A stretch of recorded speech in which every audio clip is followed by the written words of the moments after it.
warahmatullahi wabarakatuh.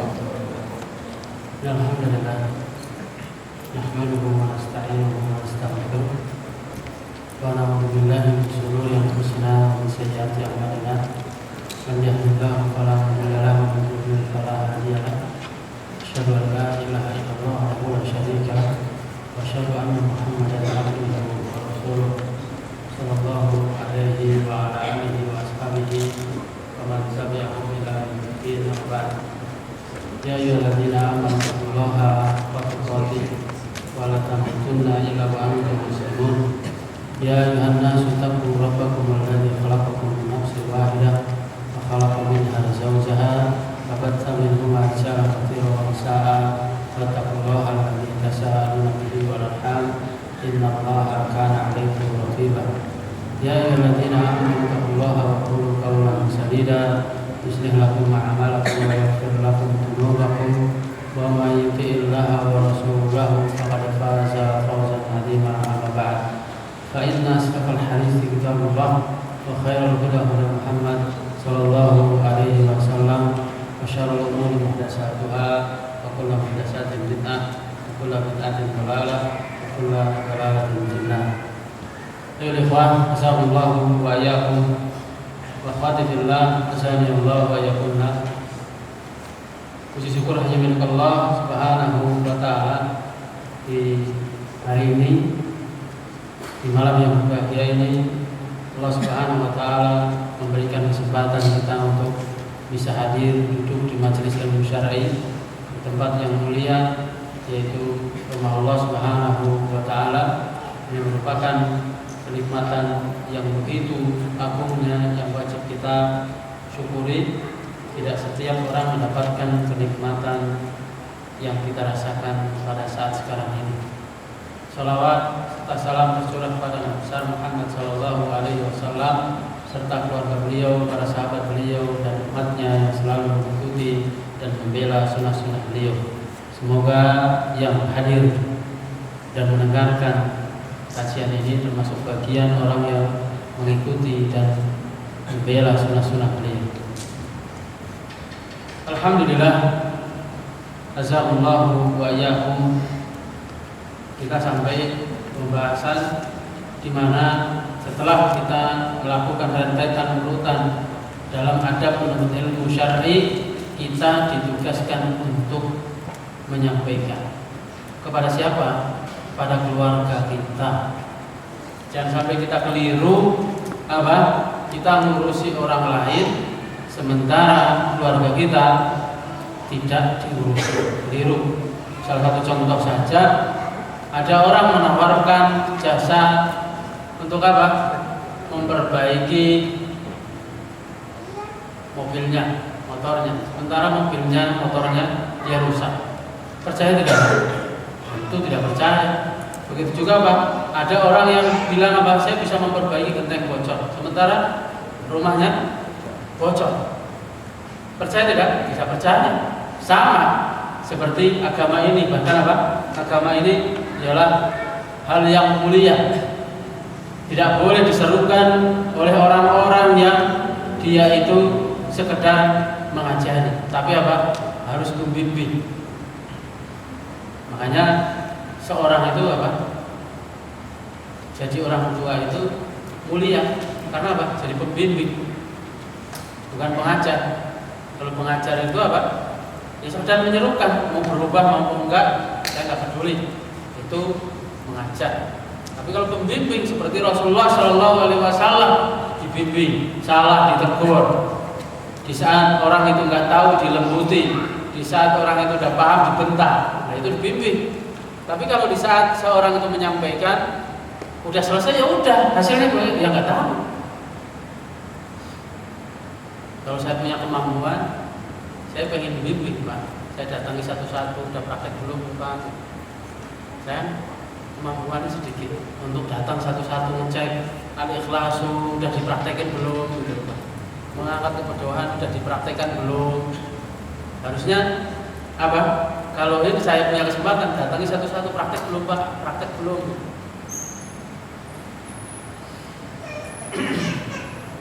Kita masuk ke poin ke-6 sedikit murojaah bahwasanya seorang ad-da'watu ilallah menyampaikan dakwah ini karena Allah Subhanahu wa taala, menyerukan ke jalan Allah Subhanahu wa taala. Menyerukan ke jalan Allah Subhanahu wa taala yang paling wajib ialah keluarga kita. Qu anfusakum wa ahlikum nara. Jagalah dirimu dan keluargamu dari api neraka.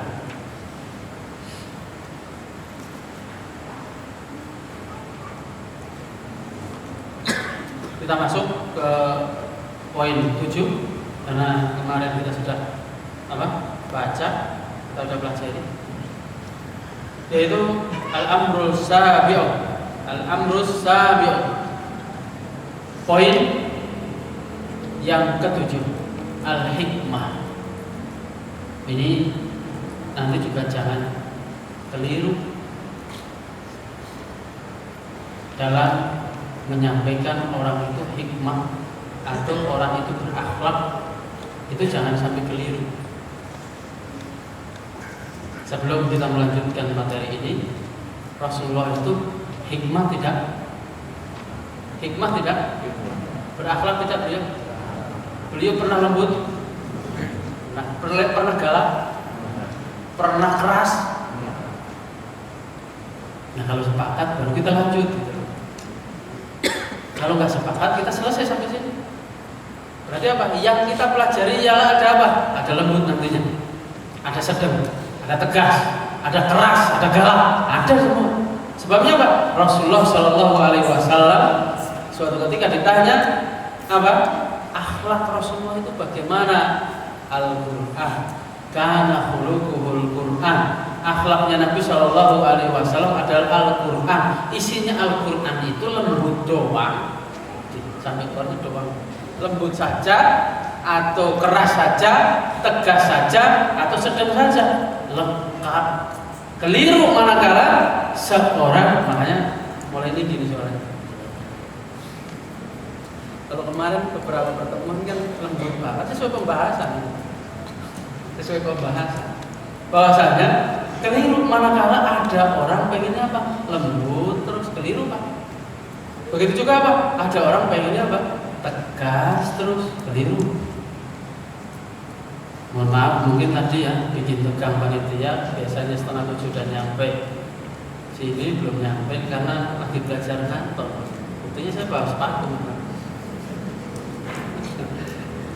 Mampir di situ CL Cikarang istrinya.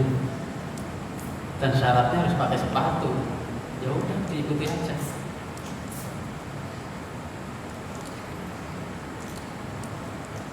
An yakuna mutahalliyan bil hikmati. Jadi akhlak menyampaikan ilmu, hikmah menyampaikan ilmu itu sebagaimana yang disampaikan oleh Nabi. Ahdisu bi uqulihim. Berbicaralah, berkatalah sesuai apa yang dipahami oleh lawan bicara. Itu namanya hikmah. Di saat yang kita ajak berbicara enggak mudah, enggak tahu bahasa Inggris, kita campur bahasa Inggris, berarti kita enggak hikmah. Terus apa? Yang kita ajak berbicara dia enggak tahu bahasa intelek. Ya, in masuk, telek. Ini kata Ustaz Abu Said di Jogja. Beliau menyebut seperti itu. Makanya jangan disenang bahasa in, telek. In masuk, telek, ya itu telek. Jadi apa? Janganlah kita campur-campur misalnya apa? Seorang dalam menuntut ilmu itu tidak boleh ada tendensi, seperti itu. Tendensi itu apa?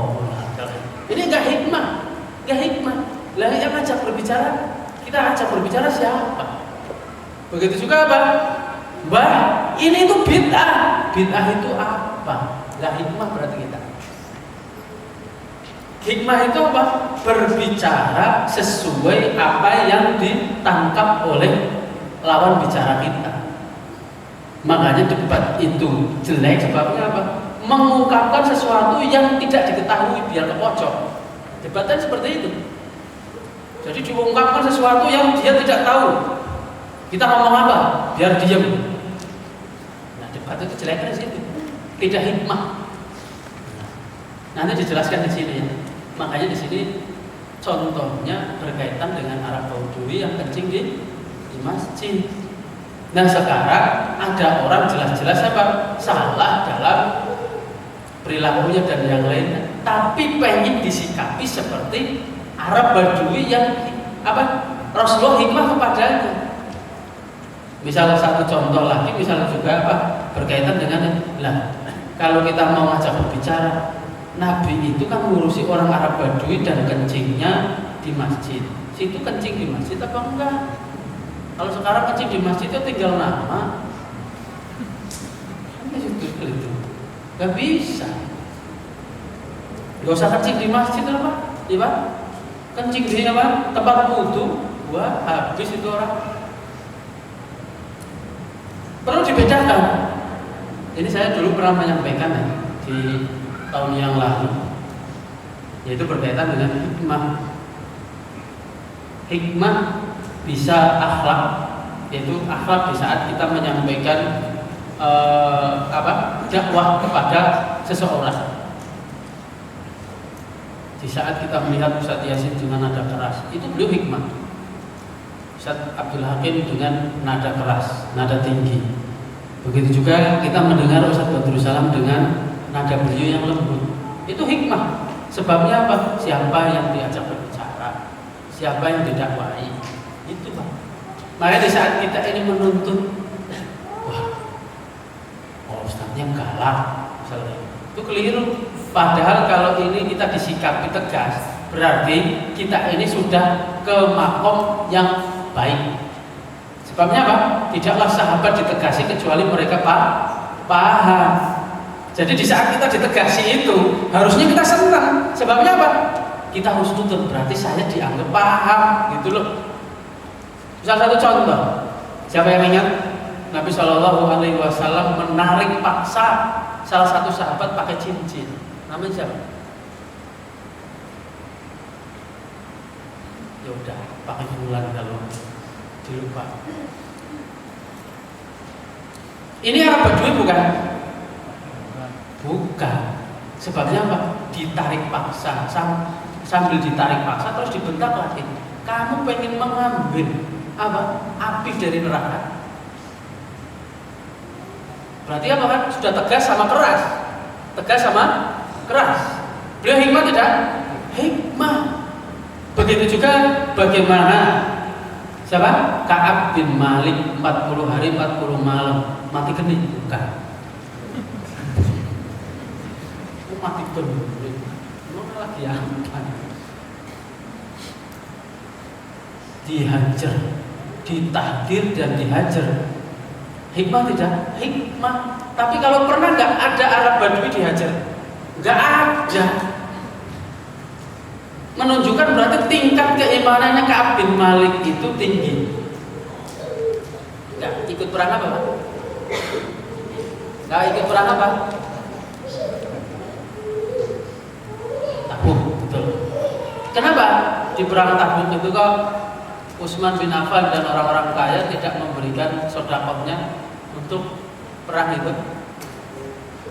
Saya coba sedikit sirahnya, tahu kan?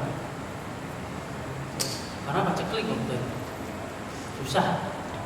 Utsman bin Affan biasanya sedekah infak untuk pasukan para sahabat yang lain yang nggak punya perbendaharaan. Tapi waktu itu yang boleh ikut ialah orang-orang yang punya modal saja. Terus Ka'ab bin Malik ini punya kebun kurma, punya istri cantik. Kalau kita ini benar-benar mengikuti sahabat, salah satunya Pak, di saat kita ini malas nuntut ilmu gara-gara apa? Istrinya cantik, suruh dicerai loh. Rasulullah kan setelah Ka'ab bin Malik itu selesai dari hajarnya itu kan apa? Suruh mencerai. Ka'ab bin Malik suruh mencerai istrinya. Sebabnya apa? Itulah yang menjadikan enggak berangkat ke medan perang. Ada pun orang munafik, alasan ini itu ya Rasulullah, saya takut tergoda oleh wanita lawan yang jadi lawan, terfitnah. Itu alasan. Tapi kalau Ka'ab bin Malik jujur. Nah, sikap dari sahabat itu apa?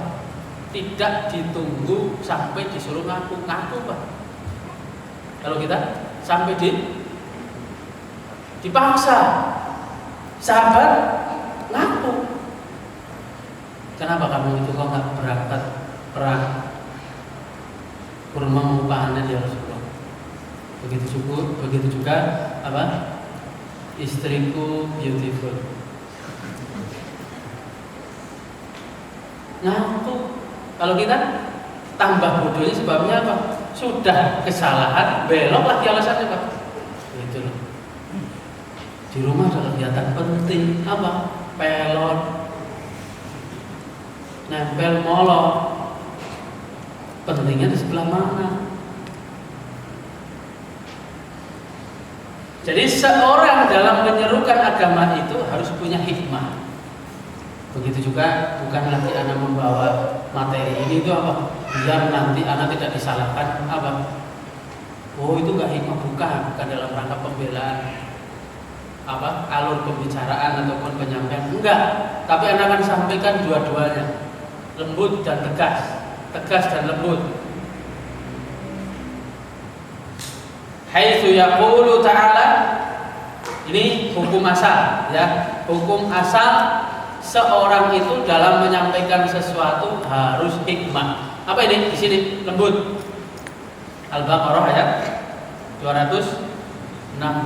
Ayo baca Pak. Baca. Ayo suara merju baca. Buruan ada ayatnya di situ loh. Saya mengartikan saja. Yu'til hikmata mayyasha wa mayyutal hikmata faqad u'tiya khairan katsira. Nah, di sini disebutkan bahwasanya hikmah didatangkan kepada siapa saja. Siapa ini? Allah. Allah memberikan hikmah kepada siapa saja yang dikehendaki. Barang siapa yang dia diberikan hikmah, maka dia telah mendapatkan kebaikan yang banyak. Padahal ayatnya jelas nih, tapi apa? Sering sekali dituntut. Sekarang Pak, sebelum kita melanjutkan materi ini, pertanyaan berkaitan dengan Umar bin Khattab. Umar bin Khattab itu hikmah atau tidak? Kemarin ada PR enggak? Ada PR tidak pertemuan kemarin? Kajian kok ada PR-nya ya Masya Allah. Tidak ada, asli.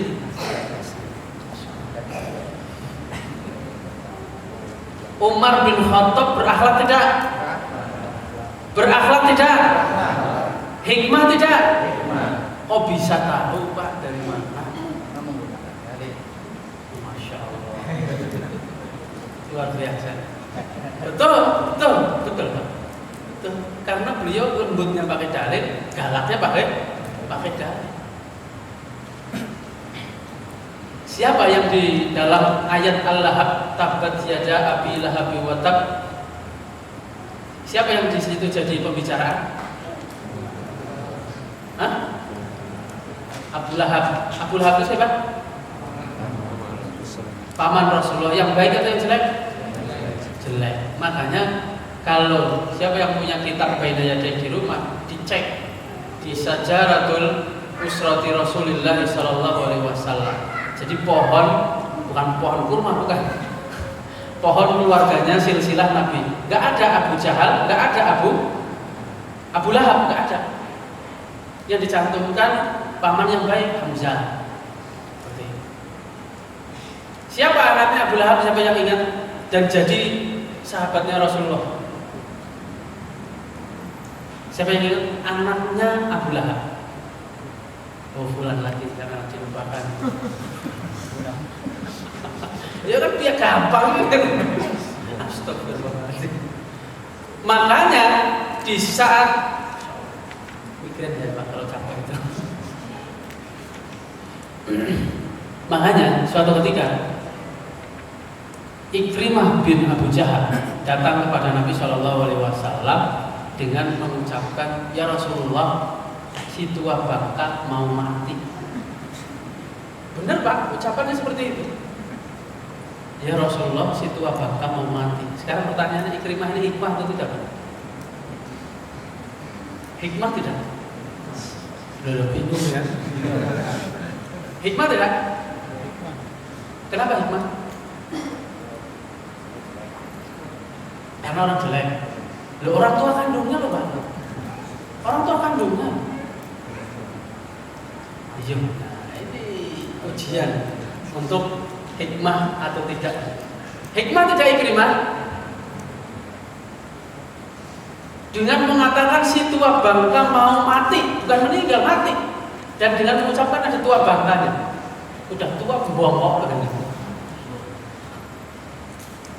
Hikmah tidak?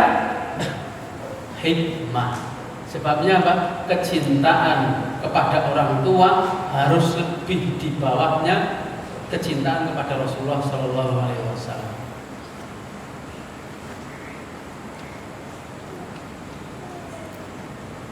Kenapa kok sampai mengucapkan seperti itu? Ikrimah itu malu. Bapaknya sendiri musuhin ponakannya. Ikrimah sama siapa? Rasulullah berarti apa? Sepupu. Begitu juga anaknya Abu Lahab itu izin berulang kali bawa golok Pak, bawa pedang. Kalau kita serbu nggak bawa apa-apa. Di Facebook itu serbu, Allahu Akbar, bawa apa sih itu? Nggak pernah bawa apa-apa. Ini izin mau menggal Abu Lahab, izin menggal bapaknya loh Pak. Ya Rasulullah, saya itu kalau dengar ayat Al-Lahab itu, surat Al-Lahab, saya miris, hati saya miris. Sebabnya apa? Bapak saya ini dicantumkan di dalam Al-Quran tapi jelek. Dengan ucapan apa? Ya Rasulullah, izinkan saya memenggal bapakku, coba. Rasulullah mengizinkan? Tidak. Karena apa? Kalau diizinkan, nanti Rasulullah terfitnah. Siapa? Rasulullah pembunuh, nyuruh seorang anak bunuh bapaknya. Agama apa itu?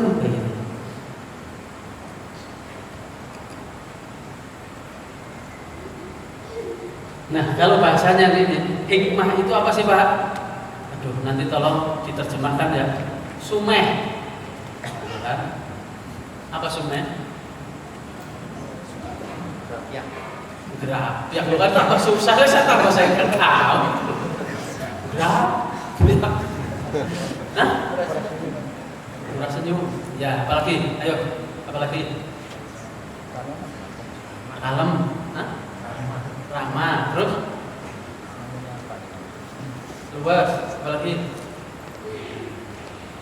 Itu banyak tafsiran. Jangan sampai tafsir Nusrat Wahid keluar dari sini.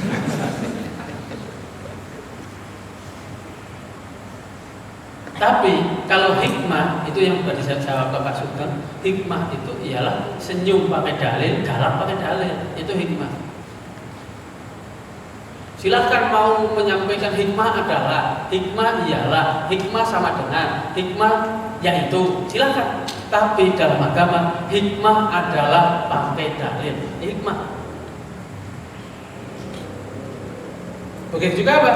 Hikmah, kaos kaki dipakai di kaki. Begitu juga hikmah, manakala apa? Seorang tahu waktunya untuk siapa dan kapan. Makanya tidak hikmah dolim. Apa? Jika pakai sepatu sangat mahalnya di kepala. Terus apa? Peci walaupun murah harus ditaruh di atas. Kalau ditaruh di bawah tidak hikmah, dolim dia. Itu loh. Kalau bahasa Indonesianya berarti apa? Pas. Nah, menempatkan pada tempatnya. Itu. Umar bin Khattab, tadi Ikrimah, dan tadi sahabat yang meminta izin kepada Rasulullah untuk memenggal kepala bapaknya, itu hikmah karena kecemburuan dari apa? agama. Makanya Pak, salah satu kita ini ngecek ngajinya baik atau tidak. Di saat ada nahi mungkar, di saat ada kejelekan, kita ini cemburu luar biasa atau biasa-biasa. Kita ngukur diri. Di saat misalnya Pak, ada orang gapre, ada orang domino, remi dan yang lainnya, ada orang pacaran, ada orang menjaga lisan. Kita ini marah atau cuek?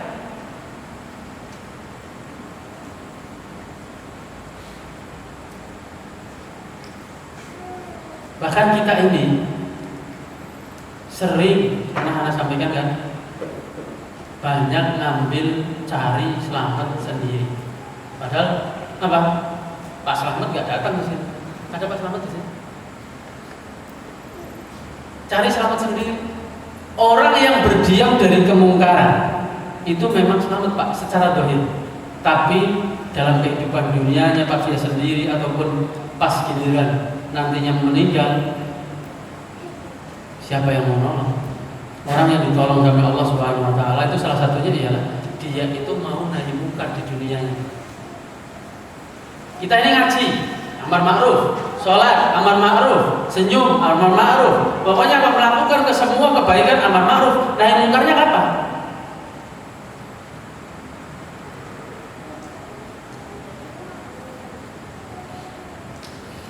Bentar, saya bacakan ayatnya yang terlupakan. Kalau tidak salah Al-Maidah ayat 120. Al-Maidah Al-Imran ayat 120. Wal takum minkum ummatun yad'una ilal khair wa ya'muruna bil ma'ruf wa yanhauna 'anil munkar wa ulaika humul muflihun. Cek yang bawah. Ayat berapa?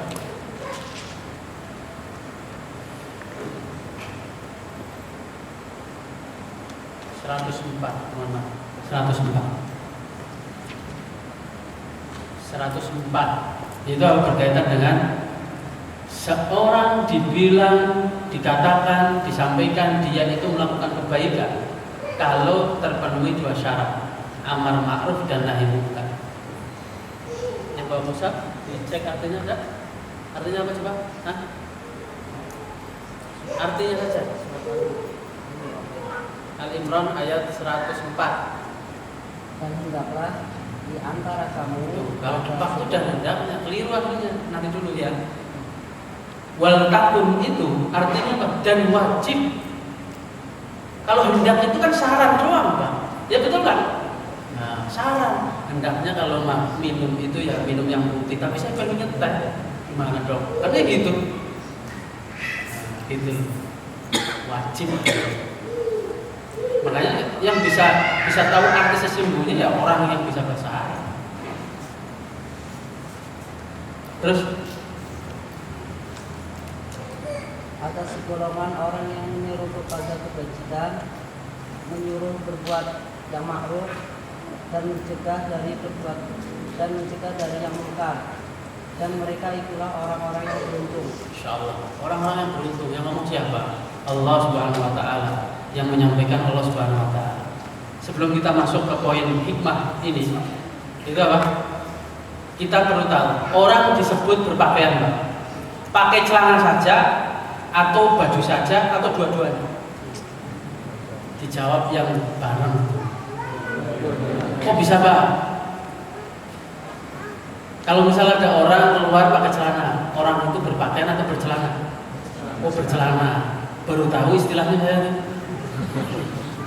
Terus apa? Ada orang keluar pakai baju tanpa pakai celana. Kita sebut majnun. Oh, berbaju. Majnun. Orang gila lah. Masa kok berbaju? Aduh, ini mana? Berarti kalau ada orang gila, orang berbaju kayak gitu. Astagfirullahaladzim. Oh, pantes prostitusi apa? Pelacuran jadi prostitusi, riba jadi bunga, ganti nama. Iya, ganti nama semua. Ini kalau main bola ini kena offside.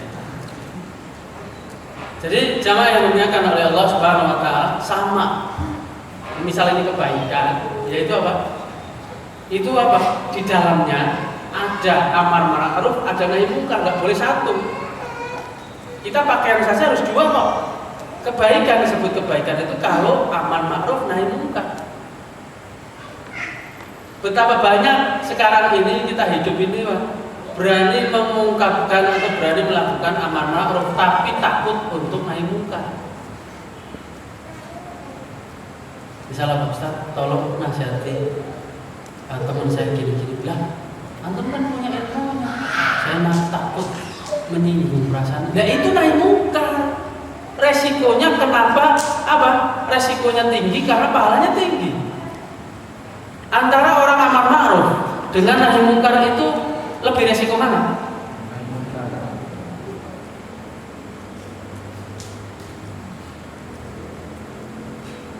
Kalau kita Pak ditawarkan gaji, satu perusahaan memberikan gaji 5 juta, satu perusahaan memberikan gaji 15 juta, pilih yang mana? Lah kenapa pahala kok gak pilih nahi munkar? Gak pilih nahi munkar? Suatu resikonya gede. Nah makanya diberikan pahala besar karena resikonya besar. Kita ini dicuekin, dibilang sok alim, sok suci, sok beker. Apalagi Pak? Orang yang nahi munkar itu seringnya dapat seperti itu. Seringnya, sok alim lo, sok suci lo, sok bener sendiri. Nah situ ngomong kayak gitu bener gak? Ingat, ada satu kaum yang dibinasakan oleh Allah karena tidak saling nahi munkar. Salah satu contoh gampang, tetangga kita berisik jam 10 malam misalnya nyetel musik dan yang lainnya, itu harus nahi munkar Pak. Enak ya hidup di klaster ya, tinggal nelpon satpamnya. Nah kalau yang biasa-biasa, kalau nggak ada yang nahi munkar nggak bisa Pak. Nanti menjadi-jadi, apalagi orang Nasrani sekarang itu di rumah belagu-belagu. Kalau nggak ada yang nahi munkar terus,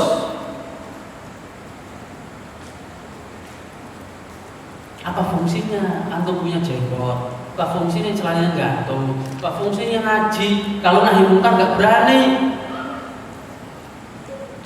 Nahi munkar itu bagian agama, bahkan bagian ibadah yang tinggi nilainya di sisi Allah Subhanahu wa taala. Kita lihat di satu masjid dan yang lainnya sangat sedikit yang berani nahi munkar apa? Misal narik orang. Begitu juga berkaitan dengan yang apa? Menyetop orang yang mau lewat di depan kita. Itu juga jangan saklek, namanya enggak hikmah itu. Orang awam langsung di stop kayak gini, enggak hikmah itu. Begitu juga Pak, sutroh enggak ada. Terus apa? Kita jalan. Itu juga nggak hikmah. Ya, di saat kita sholat masbuk, nggak tahu pakai sabuk atau tidak, pokoknya masbuk ya. Coba, terus sutrohnya pergi, apa? Kita jalan. Waktu itu di zaman anak belajar sama Ustaz oleh dia tanya perkara ini, Ustaz, lah bagaimana soft itu jika apa? Sutroh itu ada tadinya, tapi terus apa? Pergi. Sementara kita mungkin soft kelima, apakah kita harus jalan ke depan? Ini anak-anak nukilkan jawaban beliau ya. Nukilkan jawaban beliau. Hukum asal itu ada sutroh. Jadi apa? Dikembalikan ke hukum asal. Atau ialah orang yang melihat sutrohnya pergi, itu apa? Ngasih sutroh, meminjamkan sutroh. Maksudnya? Jadi nahi munkar begitu juga ya. Orang di saat kita ini nggak punya apa? Nggak punya kebutuhan yang mendesak. Di saat ada orang sholat di belakang, ditunggu sampai selesai. Jangan pergi. Jangan bentuk apa? Bantu teman kita. Karena saya lihat sendiri orang kaku, jekuk gitu kan, bahasa Pekalongan gitu loh. Sangat kaku, jekuk. Jadi apa? Siapa saja yang lewat itu syaitan gitu. Lah cek dulu itu orang awam apa bukan? dicegat kayak gini. Bahkan pernah kejadian sampai disaduk. Benar. Di Depok itu pernah diginiin. Bukan seperti itu, dilihat mereka itu orang paham atau tidak. Hikmah itu namanya. Begitu juga perkara dengan menggerak-gerakkan jari atau tidak. Di saat orang di masjid itu apa? Benci dengan menggerak-gerakkan jari, ya nggak usah paksa nantang apa? Pasang nyawa di situ. Gitu. Jangan kita bilang apa sekali sunnah tetap sunnah. Iya. Ini pakai slogan merdeka tetap merdeka. Ini caranya gitu. Enggak, bukan seperti itu. Sunnah itu tidak seperti itu. Iqamatus sunnah bis sunnah. Menegakkan sunnah dengan sunnah. Maksudnya sunnah yang kedua ilmu. Saya juga dulu sempat kaku jeku juga bermasalah. Kurang ilmu itu membuat kaku, Pak. Enggak luas. Bahkan apa? Waktu itu zaman masih hidup di Solo, ada orang mempermasalahkan sebelahnya itu enggak menggerak-gerakkan jari. Mas, loh, ini kan sunnah. Di dalam kitab apa di buku sifat sholat Nabi Syekh Albani ini kan disuruh menggerakkan jari. Ada sebelahnya itu Pak Fulan itu apa? Tidak menggerakkan jari. Beliau protes. Sementara protesnya ke saya, kan keliru Pak. Jangan protesnya ke kiri gitu. Oh, saya sebelah kanan gitu loh. Sebelah kanan protesnya. Saya jawab, Pak, baiknya Bapak tanya langsung ke orang. Dan kalau kita membahas lucu Pak, dipermasalahkan menggerakkan jari tapi jenggotnya pelontos, dibabat habis. Kan ini namanya apa? Tipu daya syaitan. Suruh protes menggerakkan jari ini sunnah yang wajib tidak dikerjakan. Itulah hikmah. Terjadi orangnya itu nanya ke saya. Begitu juga yang perkara masalah apa bersedekap kembali atau isdah itu dipermasalahkan. Keliru. Itu perkara fikih, pasti ikhtilaf, beda pendapat. Ya kalau yang kita tahu aja ada imam 4, ya kan, dalam fikih. Tapi kalau dalam akidah nggak ada yang beda. Saya contohkan lagi berkaitan dengan hikmah. Kalau di poin ini Rasulullah memanggil Arab Badui yang kencing di masjid. Yang punya kitab terjemahan bisa baca sendiri. Saya ingin memberikan contoh-contoh yang lain. Nih penulis ini Syekh Muhammad bin Shalih Al-Utsaimin, ini juga Syekh Muhammad bin Shalih Al-Utsaimin. Beliau sangat hikmah. Tapi ingat, beliau juga keras, beliau tegas. Di saat apa? Di saat murid beliau, misalnya kalau gampangannya nggak kerjain PR gitu Pak, bahasanya itu apa? Suruh berdiri sampai selesai pelajaran. Katanya beliau lembut kan ada tempatnya. Keliru manakala Pak? Loh, dakwah itu ngikutin Syekh Utsaimin gitu loh. Syekh Utsaimin itu juga punya sifat tegas. Begitu juga kalau kita ngomong Syekh Albani. Syekh Albani juga punya sifat tegas. Bahkan Syekh Salim Hilali, salah satu murid senior beliau, mengatakan di dalam salah satu kitab beliau itu apa? Syekh Albani asadus sunnah. Syekh Albani adalah singanya sunnah, macannya sunnah. Kalau macan itu lembut atau garam Pak? Nah, kan keliru kalau ngomong apa? Syekh Albani lembut terus, keliru. Muridnya sendiri yang belajar ngomong apa? Syekh Albani adalah asadus sunnah, singanya sunnah. Siapa yang sekarang macam-macam, yang bantah itu muridnya, yang bantah kitab beliau. Begitu juga satu contoh, Yahya bin Ma'in. Yahya bin Ma'in itu siapa? Di Perum Ponorogo atau itu loh. Di apa diperhatikan, di Perum diperhatikan. Itu nggak ada Perum dulu, nggak ngurusin Perum Pak. Dulu mau ngurusin gimana caranya nyari duit, terus pergi nyari hadis. Kalau sekarang mah gimana caranya nyari duit biar nggak panas sama tetangga sebelah? Beda. Suatu ketika Yahya bin Ma'in itu beliau membolak-balikan matan hadis. Matan hadis itu apa ya? Apa matan hadis itu? Susah ini. Tulisannya hadis. Itu apa? An fulan terus qala Rasulullah sallallahu alaihi wasallam, dan isinya itu matan hadis. Nah, beliau itu membolak-balik sanad perawi. Jadi misal apa? An Bejo, an Muhammad, an Ahmad, dibalik an Ahmad, an Bejo, an Muhammad, kan ketukar-tukar. Nah, Imam Yahya bin Ma'in itu dalam rangka menguji orang yang mau diambil ilmunya. Nanti kalau ada yang praktek pengen seperti ini, ente itu Imam Yahya bin Ma'in tidak. Nanti jangan dipotong ya, tolong kalau nggak paham ditanyakan. Ini bahaya masalahnya. Nanti kalau nanti ada orang menguji ustadznya dalam rangka apa? Ikut Yahya bin Ma'in masalahnya. Hati-hati. Yahya bin Ma'in itu di saat beliau mau ngambil hadis ke orang itu, beliau sudah jadi imam. Sudah jadi imam besar. Imam hadis, Imam Ahlus Sunnah wal Jamaah. Teman dekatnya Imam Ahmad bin Hanbal. Dan disebutkan bahwasanya dua orang ini seperti apa? Perpustakaan keliling.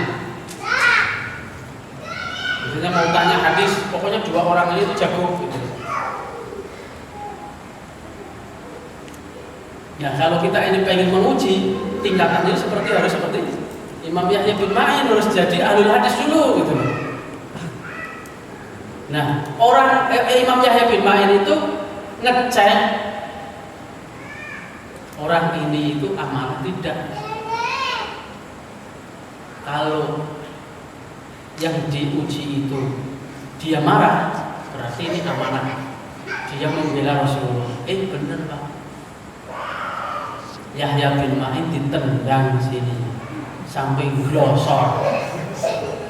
Glosor apa? Bahasa kerennya nyungsep. Karena waktu itu dia membolak-balikan sanad hadis, rawi hadis itu sampai kurang lebih 3 kali. Orang yang membenarkan itu salah, diucapkan lagi, ditendang lehernya. Tapi setelah itu kata Imam Yahya bin Ma'in, saya yakin bahwasanya seorang ini sangat santun, sangat menghormati Rasulullah. Sebabnya apa? Saya membolak-balikan matan hadis, dia marah. Kalau kita belum ditendangnya udah kabur. Ini ditendang, bahkan setelah pulang ke negerinya, yang diceritakan itu tendangan begitu mesra. Jadi saya ini safar untuk ilmu itu, yang saya kangenin ialah tendangan. Menunjukkan apa? Bentuk kasih saya kepada penuntut ilmu, Pak. Bahwasanya ini nggak boleh kamu terus ditendang. Ini hikmah tidak? Gurunya Imam Yahya bin Ma'in, hikmah tidak? Hikmah. Kalau kita belum ditendang, udah kabur cari gangster, terus apa? Ngadang ustadznya. Itu apa? Ditendang, duduk langsung untuk ilmu, Pak. Yakin berarti orang ini itu apa? Tulus menjaga hadis. Buktinya apa? Marah kok. Beliau tahu, matan hadis itu tahu, tapi lagi ngetes sampai mana sih ini kekuatan apa penjagaan hadisnya. Udah mulai paham nih hikmah. Begitu juga jangan nanti dibawa tuh perguruan pencaksilat Al-Hikmah. Oh enggak. Jangan ya, yang belum tobat. Ada kan Pak? Kalau nggak ngaku ini mantan masalahnya. Kalau saya dulu kan itu Pak. Kenapa saya tahu? Ya, pernah sparring. Zaman dunia seperti itu. Nggak tahunya nggak ada manfaatnya, jadinya tobat. Dulu saya dibacok nggak mempan Pak. Allah mudahkan hilang dengan nuntut ilmu. Kalau dulu pada doktrinnya nggak bakalan hilang kalau nggak dicabut.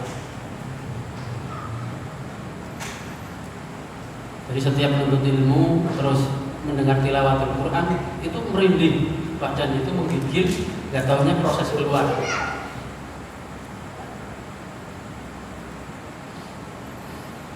Salah satu caranya dulu itu ngecek ada atau enggak, itu sini ditusuk. Kalau nggak bisa berarti masih ada. Sekarang ya keluar darah, keluar darahnya. Itu masa lalu.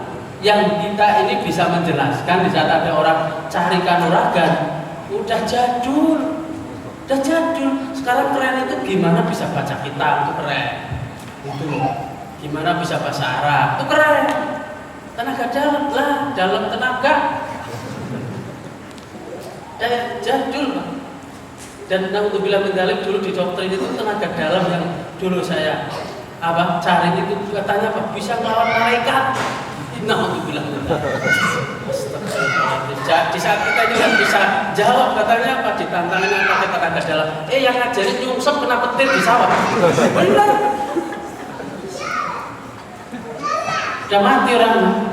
Rahimahullah, Allahu a'lam bishawab. Mau ngajarin sesat saya juga.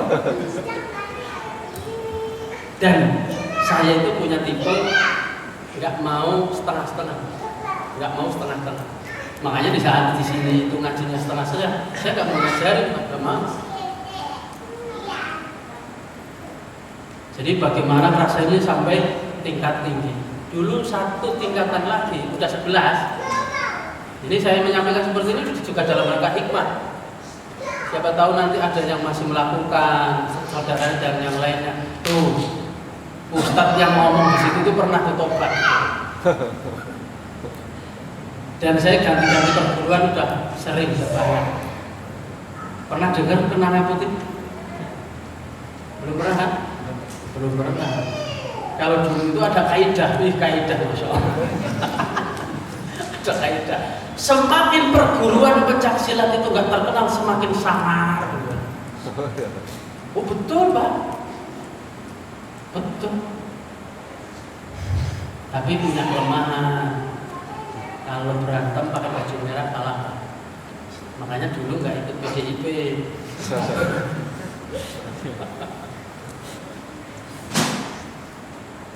Pokoknya baju yang ada merahnya boleh, ini merah ini. Kalah ini Pak. Nah saya menang, buktinya sampai ngeroyok. Terus apa? Pernah kejadian itu apa? Dia ngerasa dikorok, tapi nggak keluar darah, pakai kayak gini. Artinya banyak bantuan jin. Makanya di saat saya ini mempelajari ilmu tentang ruqyah, nanti tolong jangan minta Ustaz, minta ajari boleh, minta bantuan nggak boleh. Kalau ajari boleh, minta bantuan nggak boleh ya. Jadi zaman dulu di saat kita mengeluarkan jin dengan ilmu yang lain, Pak, nggak taunya kita teliti, anak ingat apa? Itu cuma kerjasama. Adanya ayam ini yang dia keluar. Tapi syaratnya hilang, ya kembali lagi. Jadi jin itu ngomong ke dukun ngomong ke keluarganya, oh ini bisa hilang ini dengan kembang, dengan ini, dengan itu. Itu permintaannya jin Pak. Sementara proses ruqyah itu tidak boleh nurut dengan jin sedikit pun. Misal contoh saya mau keluar asalkan minum soda susu misalnya, enggak boleh. Atau saya pengen keluar, saya mau keluar asalkan diantar sampai depan pintu, nggak boleh, nggak bakalan bisa diusir. Sebabnya kita sudah nurut sama jin. Yang harus kita lakukan ialah maksa, bahkan sampai bentak. Kalau kamu tidak keluar, saya bantai kamu, kayak gitu. Dan ngucapin bantai, jangan saya bantai kamu sampai bentak, nggak boleh. Nggak bisa, harus berani dari sini Pak, dari sini. Makanya nih orang-orang yang ngajinya sebagaimana yang disampaikan oleh Ustaz Abdul Aziz di sini, walaupun saya dengarnya rekaman ya, tapi insya Allah anak dapat ilmu. Itu apa? Ngaji tanpa arah, betul kan? Itu berkaitan dengan apa? Orang yang ngaji tanpa arah itu suruh ruqyah, betul. Betul. Bahkan apa? Aduh Ustaz, saya nggak mampu, masih kotor, rinso banyak. Bingung. Menunjukkan apa? Pak, cek ya. Orang ngaji sunnah, ngaji ahlu sunnah bener Pak. Di saat salah satunya ngecek dia itu salafi bener atau tidak, di saat ada orang kesurupan dipanggil, diminta tolong, Pak, ayo dibantu ruqyah. Aduh saya nggak mampu.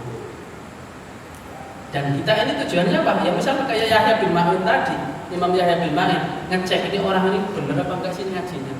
Bisa Pak. Karena apa? Orang kalau untuk masalah dunia goib dia berani, bisa saja itu ya Pak, dia orangnya jujur. Orangnya jujur. Dan tidak jaminan orang yang hafal Quran itu bisa ngusir jin. Enggak, ada kasus hafid Quran enggak bisa ngeluarin apa? Jin. Karena apa? Nanti ada hal di mana pembahas ini ya, Bapak. Dilanjutkan atau masuk ke sini lagi? Sedikit lagi. Langsung sedikit lagi. Tanggung jawab. Karena pernah kejadian di mana Pak, nanti itu jin itu akan membuka borok kita. Misalnya Pak, kamu itu makhorijul hurufnya aja nggak becus, misalnya. Ups, nyata ini Pak, nyata. Begitu juga misalnya Pak, suatu ketika di saat ini, kalau suatu ketika berarti tanggalnya nggak tahu, harinya nggak tahu, tahunnya nggak tahu, suatu ketika. Kalau dalam bahasa Arab, yaumun, nah itu. Atau waktun, berarti apa? Nggak diketahui harinya kalau suatu ketika. Karena apa? Anak terlupakan harinya apa, Jumat Kliwon apa lebih kan? Karena pelakunya ya anak, yang melihatnya ya anak. Jadi apa? Di saat tim jaga, ya kan? Ruqyah itu juga perlu tim jaga. Ikut baca Al-Ikhlas waktu itu diecomi lah, bukan repotnya seperti itu. Siapa yang orang Pemalang, Tegal? Ecomi itu apa sih? Bebas tahu nggak ecomi? Diikuti itu masih lembut, di ecomi itu kasar. Apa? Iya, itu. Nggak dengar? Tanya lah. Direcokin. Ya benar itu. Bukan Pak, bukan direcokin. Bukan. Dibacotin, mohon maaf. Jadi apa? Dia dibantah terus apa? Kamu itu kan pernah kencing berdiri kayak gitu. Pernah kencing di sini. Naudzubillah. Bahkan apa? Kamu kan masih ngerokok, itu dibongkar Pak. Makanya Pak, tidak ada yang berani itu apa? Misalnya kita meruqyah misal Pak Sugeng sama Pak Yasin. Nah, apa? Meruqyah bareng. Nanti misal salah satunya ada maksiat yang belum tobat, itu yang bongkar jin. Yang tadinya temannya nggak tahu jadi tahu, masih. Makanya banyak orang tidak berani.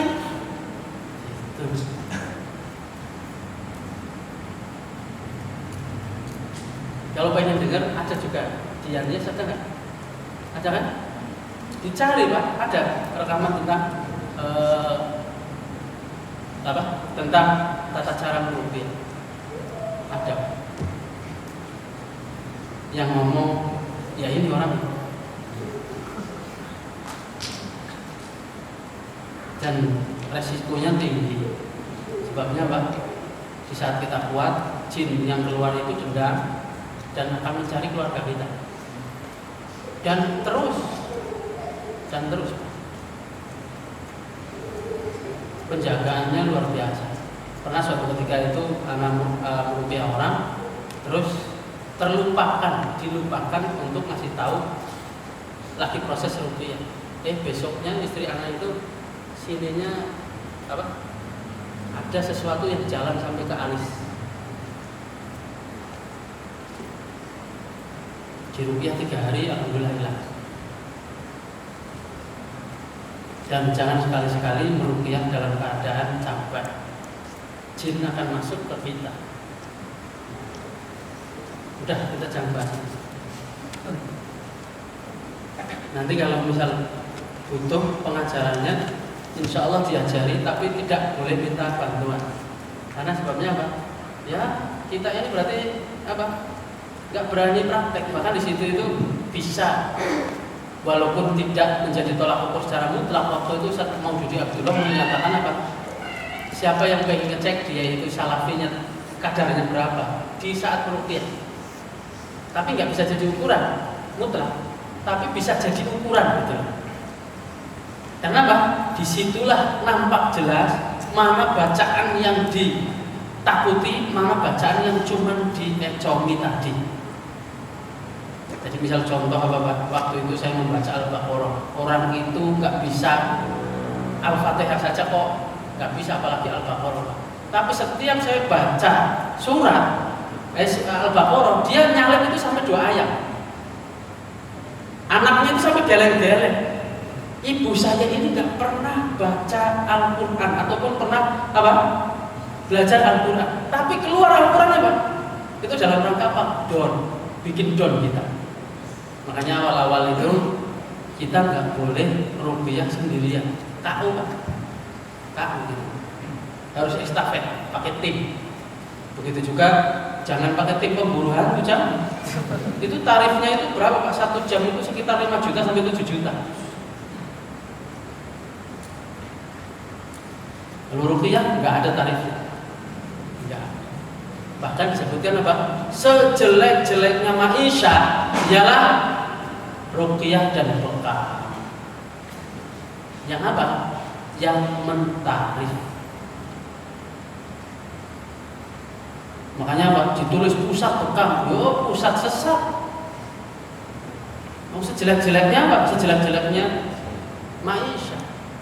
Bagaimana kalau kita bisa terus diminta, terus dikasih upah? Boleh. Yang tidak boleh itu apa? Mentarif.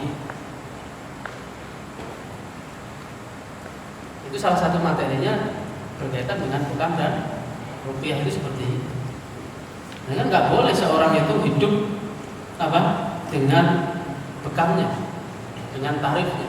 Tapi saat dia dipanggil tanpa dia iklan dan yang lainnya karena dari mulut ke mulut boleh. Baru tahu lagi atau tahu baru? Ilmu lama apa ilmu baru itu? Pak, ilmu lama apa ilmu baru? Ilmu lama baru? Sudah lama. Seperti Al-Maidah ayat 51 itu udah lama. Kita dibodoh-bodohin aja mau percaya sama orang yang melintir-melintir ayat itu. Udah lama dari dulu itu ayat sebelum kita lahir ayat itu udah ada. Kenapa mesti kaget gitu? Kita kembali ke kitab. Muka-muka tadi apa? Melebarnya itu memberikan manfaat. Memberikan manfaat. Hikmah berarti apa? Berkaitan dengan menempatkan sesuatu pada tempatnya, yaitu dengan dalil. Manakala seorang itu apa? Dia lembut. Makanya sekali-kali itu kalau saya sendiri nggak usah nyontohin orang lain. Kalau pengen lihat karakter saya yang lain Pak, ayo ikut ngaji di tempat orang awam. Beda lagi saya. Karena mengamalkan ini hikmah. Begitu juga apa? Kalau masuk kelas, tanyalah orang yang di sini nih, ada yang belajar sama saya. Boleh tanya, silakan.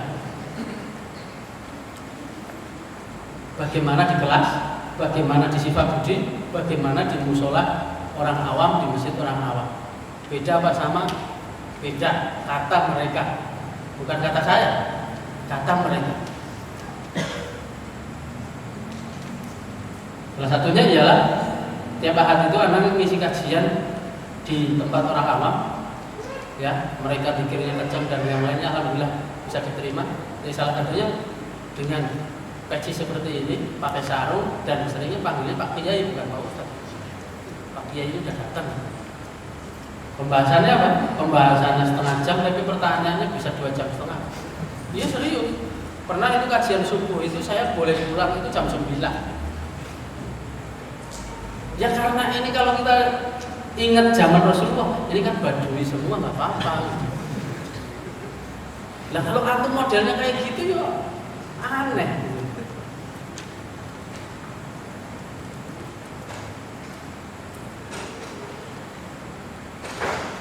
Wal hikmatu an yakuna talibul ilmi murabbiyan li ghairihi bima yatakhallaqu bihi minal akhlaqi. Dan hikmah itu wajib untuk para penuntut ilmu, dia murabbiyan dalam di saat menyampaikan kepada selain dirinya. Jadi kita ini di saat menyampaikan ilmu atau di saat menyampaikan syirik gitu, pakai hikmah.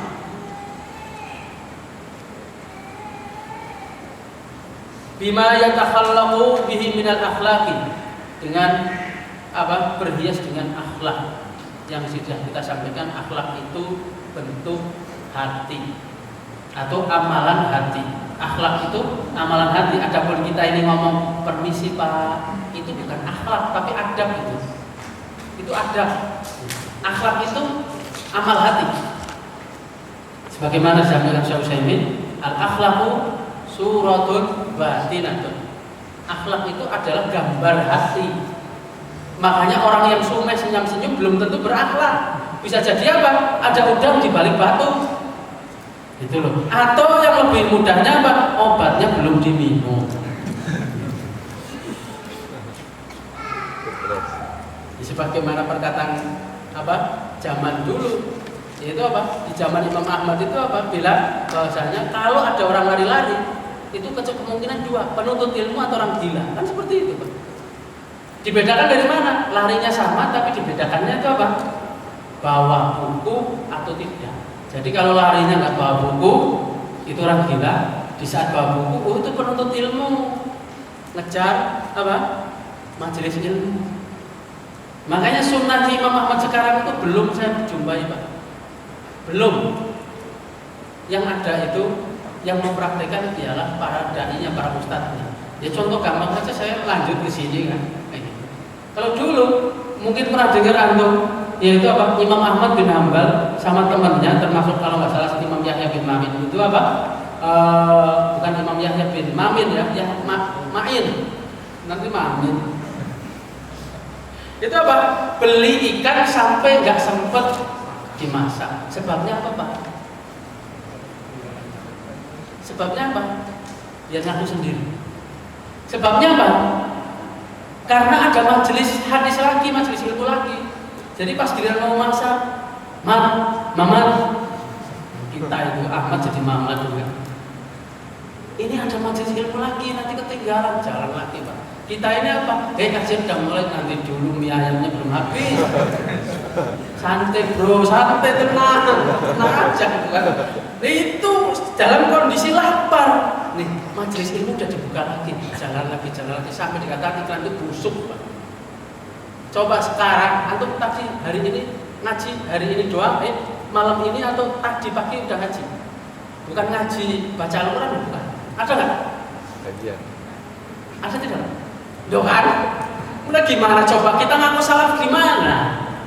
Dulu orang-orang salafus saleh itu nyambung ngajinya. Nyambung. Bukan antara di sebelah rumah saya juga ada. Ini penyakit. Di saat diajak ngaji, yuk ngaji lah. Besok juga di dekat rumah saya ada. Ini ada kan sekarang ucapan kayak gini? Ada. Yang senang siapa? Orang-orang kafir, orang-orang liberal, orang Syiah ketawa mereka. Ahlus Sunnah pecah berkelompok-kelompok. Sebabnya apa? Kelihatannya ngaji tapi nggak ada apanya? Nggak ada kekuatan. Dan yang lebih ngeri lagi, antara blok bikin kajian, blok yang lain dengan yang lain nggak pernah tukeran jamaah. Yang kok bisa tahu kan? Saya ngisi kajian. Ngisi satu blok ini jamaahnya itu, padahal dekat sini jamaahnya itu. Orang sana nggak pernah ke sini nggak pernah ke sana. Alhamdulillah. Yang suruh rihlah ustadznya, makanya ustadznya tambah pinter, muridnya bodoh-bodoh. Sebabnya apa? Yang menjadi sunnah, yang menjadi contoh dari salafus saleh yang dulu nggak dijalankan. Pas saya mau ngaji hari itu, udah hari itu doang. Kelirunya di situ. Imam Ahmad bin Hanbal itu apa? Dari pagi sampai malam, Pak. Dan lemburnya kapan? Lalu dulu nggak ada Jepang ke situ kok.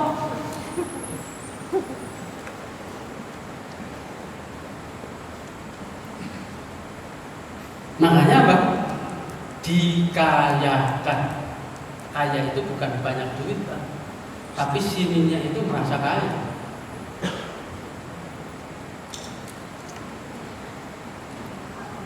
Makanya di saat kita ini mempelajari tentang dakwah salafus soleh dan yang lainnya, terkadang itu geli sendiri. Gimana geli sendiri? Kita ngaku bermanhaj salaf, tapi mirip pun enggak, gitu. Mirip pun tidak. Miripnya bagaimana? Sholatnya Ustaz udah gerak-gerakin jari. Lu hebat banget. Dengan seperti itu salaf gitu. Makanya pernah ya ada tulisan beda salaf dengan salafi. Apa bedanya salaf dengan salafi? Kalau salaf anti berbohong, tidak berbohong. Adapun salafi, salah pikirannya. Makanya di saat ada orang yang mengaku bermanhaj salaf, lisannya nggak terjaga, mudah meremehkan orang lain, ini bukan salaf, salafi. Kayak orang Sunda ngomong kan nggak bisa fa ya Pak, ngomongnya pik-pik gitu loh. Imam Syafi'i gitu kan. Bener, harusnya ngomong salafi jadi salafi, salah pikirannya gitu. Dulu saya kasih rumus cara agar pintar. Masih ingat? Masih ingat Pak? Sambil Anda memikir saya minum.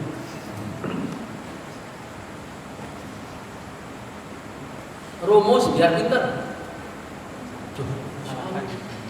Terus menyalahkan diri sendiri. Betul. Nah, rumus yang kedua saya sampaikan. Kok lama banget jedanya ya? Ya diamalkan dulu gitu loh. Tujuannya seperti itu. Yang selanjutnya ialah cara agar kita pintar, tidak mudah meremehkan orang lain. Jadi kalau ketemu seseorang itu siapapun, apalagi orangnya kelihatan celananya gantung, jenggotan, itu kita husnuzon apa? Ini lebih baik dari saya, kayak gitu. Nanti kita pintar, Pak. Tapi kalau kayaknya ini orang baru mau datang, saya akan senior, udah langsung kelihatan bodohnya setengah mati. Makanya Pak, siapa yang meremehkan dia remeh. Kajiannya seperti itu Pak. Kita ini mudah mengatakan siapa itu? Kita ini remeh. Tapi kalau orang mudah sangat hati-hati, husnudon dan yang lainnya, orang itu biasanya ilmunya tinggi. Saya pernah sudah sampaikan ya.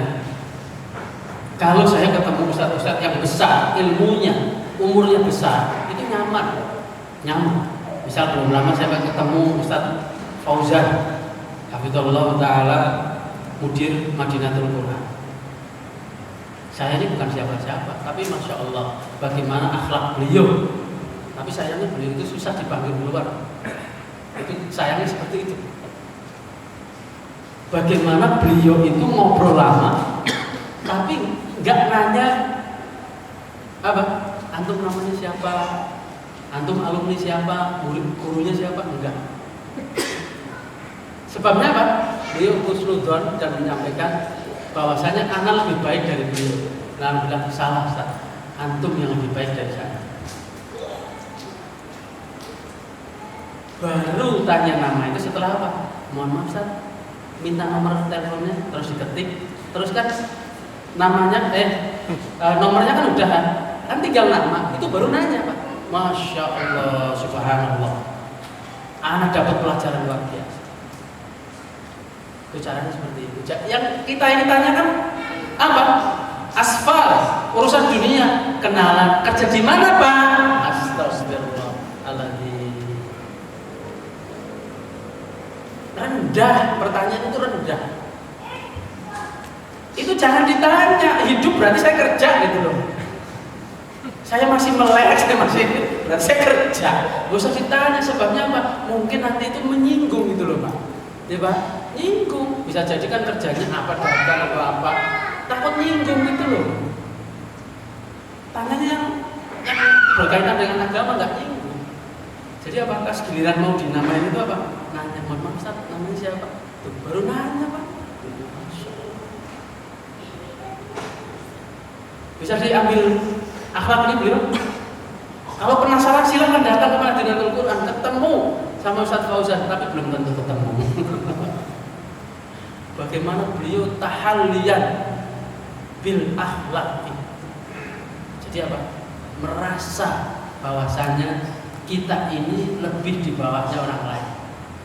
Tapi di saat kita ini angkuh, gaya, itu biasanya bodoh, longa-longo, lanjutin sendiri.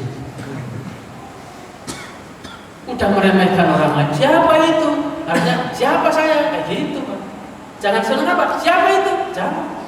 Tapi apa? Seneng nanya ke sendiri. Siapa saya? Kayak gitu. Orang bodoh itu kan rata-rata apa? Karena apa? Mudah menanyakan orang lain. Itu kok bisa beli motor? Kan kayak gitu Pak. Harusnya kok saya kok bisa beli motor? Harusnya seperti itu. Itu kok bisa beli mobil? Hasad lama-lama kan? Makanya kaidah ataupun rumus kita pintar salah satunya apa? Jangan mudah meremehkan orang lain. Yang ada ialah husnudzon, bahwasanya orang yang datang ini wah ini lebih baik dari saya. Kayak gitu. Jangan meremehkan. Dan yang selanjutnya ialah hikmah dari menuntut ilmu yang selanjutnya.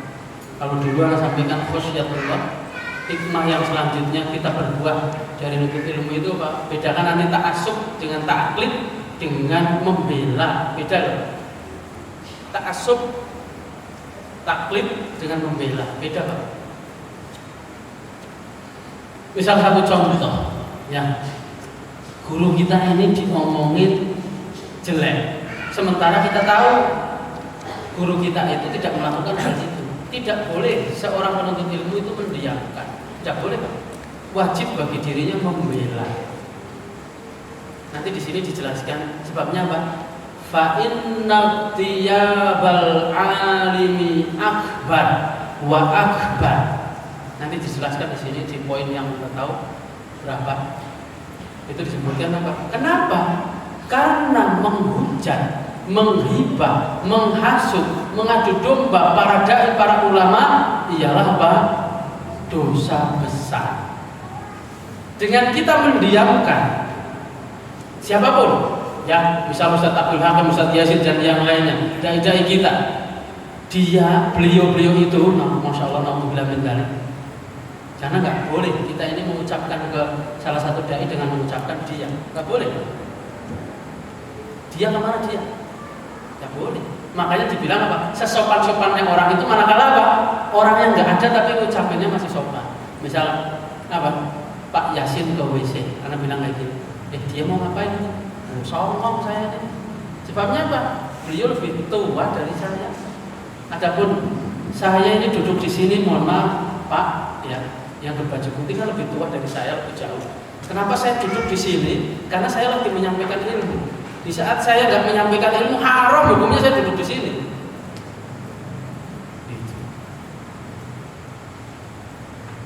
Pernah saya ceritakan ya, Ustadz Nazmi itu suatu ketika ngisi di Masjid Al-Huda dekat rumah beliau. Beliau biasanya pakai bangku biasa seperti itu. Tiba-tiba beliau itu apa? Turun dari meja. Bukan turun dari meja, dari meja. Masa ngisi kajian di meja? Turun dari kursi dan apa? Minta meja dan kursinya suruh digeser. Gak tahunya apa? Bapaknya beliau itu apa? Masuk ikut ngaji.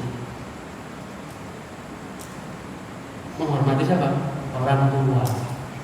Jadi minta apa? Nah seperti ini. Apa?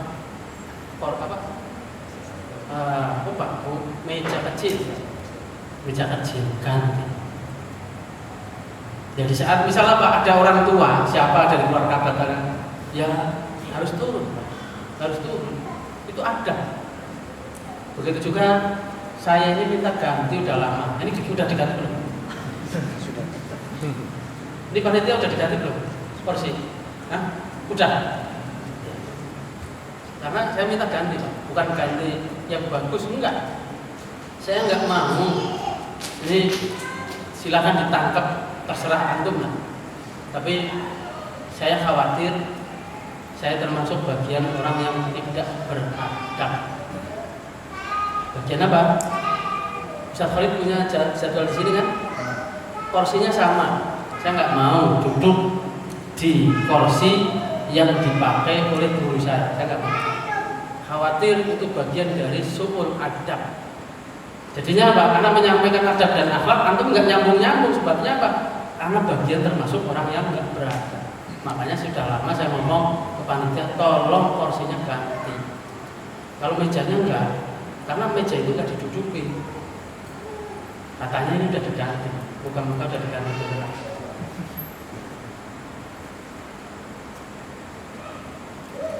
Sampai detail seperti itu, iya Pak. Bahkan misalnya Pak, waktu itu penjelasan akhlak itu, misal di saat di masjid itu kan terkadang ada apa ngambal itu apa? Iya, undang-undangan lah terserah namanya apa. Di saat apa guru kita ini duduk ya di atas, kita ini jangan duduk berbarengan, kecuali dipersilahkan. Sampai detail seperti itu. Makanya di saat kita ini mendengar guru kita ini apa dijelek-jelekan orang lain, kitanya diam, kita termasuk bagian murid yang durhaka. Minimal itu apa?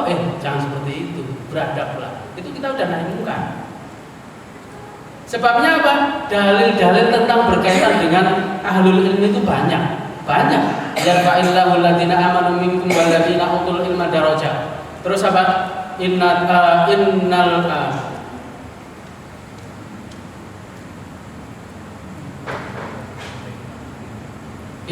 Masya Allah, dilupakan teks hadisnya. Jadi apa? Sesungguhnya para malaikat dan seluruh penghuni langit dan bumi itu mendoakan orang-orang yang mengajarkan ilmu. Nah, orang ustadz itu mengajarkan ilmu tidak Pak? Nah, kalau para malaikat saja mendoakan, ada makhluk yang mencela, kitanya nggak membela. Sementara Pak, kita ngambil ilmu beliau, dapat nasihat dari beliau yang tidak bisa digantikan dengan 1 rupiah pun, nggak bisa.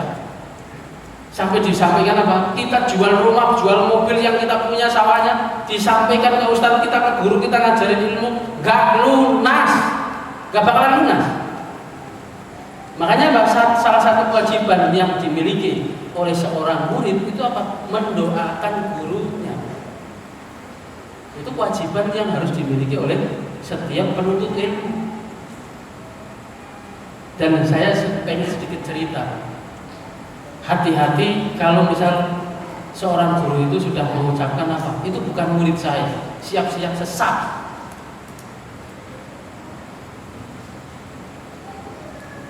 Saya nggak usah ngomong jauh-jauh. Ada kakak kelas saya itu apa? Disesatkan sama Allah. Sebabnya apa? Ya dibilang kurang beradab sama guru. Saya pernah lihat di salah satu masjid itu apa? Padahal kakak kelas loh Pak, jauh. Berarti kakak kelas berarti kan udah jadi ustaz duluan gitu kan. Itu orang untuk bilang mindalik, celananya molor lagi, isbal lagi. Terus apa? Pakai kaos sholatnya. Sangat gak beradab kan? Sebabnya apa? Tidak nurut nasihatnya guru. Ya untuk bilang. Tapi alhamdulillah bukan orang sini, jauh, luar Jawa. Hati-hati di saat apa? Kita nuntut ilmu hanya dapat apa?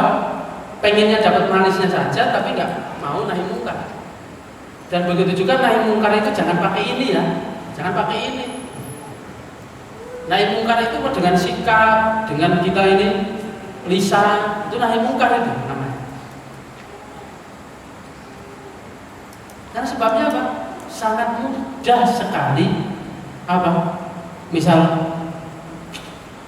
dari apa ini? Nah, orang ngaji saja malah mencela orang yang menyampaikan ilmu, itu nggak beradab.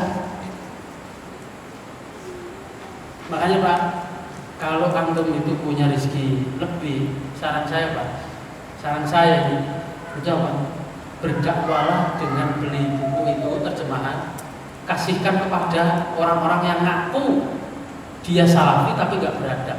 Nggak usah banyak ngomong kita, tapi apa? Belikan, kasih, ini hadiah dari saya. Mesti apa? Dibuka. Nggak berani Pak, angker dalamnya. Sebabnya apa? Nyinggung dirinya. Tapi inilah yang paling mujarab dibandingkan kita ngomong, ya. Tapi lebih mujarab itu mending belikan kita. Dibungkus kardus, dibungkus apa? Kertas kado nih hadiah, dibuka. Apa itu judulnya Pak? Terjemahannya? Panduan lengkap menuntut ilmu. Nah, panduan lengkap menuntut ilmu, masya Allah. Kita tambahin sendiri di sini, biar panduan lengkap menuntut ilmu biar jadi salafi yang benar. Tulis yang tulis sendiri. Karena sekarang banyak orang jenggotan, dan iya betul ucapan ini. Alhamdulillah sekarang kajian di mana-mana ada. Begitu juga saya sampaikan nih, saya tambahkan. Begitu juga Pak, banyak juga ya Pak yang bodoh. Mudaratnya banyak, nggak kayak dulu. Zaman masih sedikit itu penuntut ilmunya semangat, berakhlak, beradab. Sekarang cari yang beradab itu susah. Bahkan banyak ngeluh yang nggak bayar utang, wong jenggotan. Yang nipu, yang jenggotan, katanya gitu. Loh, itu jangan disalahkan ajarannya benar. Salah satu sebabnya Pak, ilmu yang pertama kali dibahas dulu itu, para ulama itu apa? Nyuruhnya, bahasnya apa, belajarnya adab dulu tentang bagaimana tata cara menuntut ilmu. Kenapa kalau menuntut ilmunya salah, tata caranya saja nggak tahu? Coba berani buka ban atau nurunin apa? Nurunin motor. Nurunin motor, apa? Bongkar motor sendiri tanpa ilmu, berani nggak Pak? Nggak berani. Nyopot ban aja nggak berani. Apa sampai lagi turun mesin, nggak ada yang berani. Itulah jamaah yang dimuliakan oleh Allah Subhanahu Wa Taala. Jadi apa? Dan anak minta tolong juga yang omongan anak tadi nggak usah disampaikan Ustaz Khalid, ya. Nggak usah. Awas kalau ada yang sampai. Nggak usah.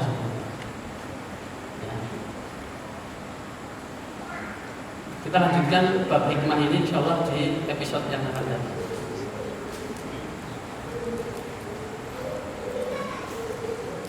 Dan saya sampai detik ini mendoakan semua orang yang mengajarkan kebaikan dengan saya. Secara khusus salah satunya Ustaz Khalid Samsudi Hafizahullah Ta'ala. Beliau yang menjadikan ya karakternya seperti itu. Makanya jangan ngaji sama muridnya doang, apa ngaji itu malam ahad pekan berapa? Nah itu harus hafal itu. Itu gurunya guru Pak. Suhunya suhu. Apalagi pendekarnya pendekar. Masternya master ya bener. Tapi sayang ya, sebulan sekali. Sayang itu Pak. Sebabnya apa? Belum tentu diajarin terus-menerus atau paham masalahnya. Kenapa datangnya sebulan sekali? Karena kalau diajarin terus belum tentu paham Pak. Ini sebulan sekali aja dulu cukup gitu ya. Kalau dulu saya ketemu tiap hari Pak.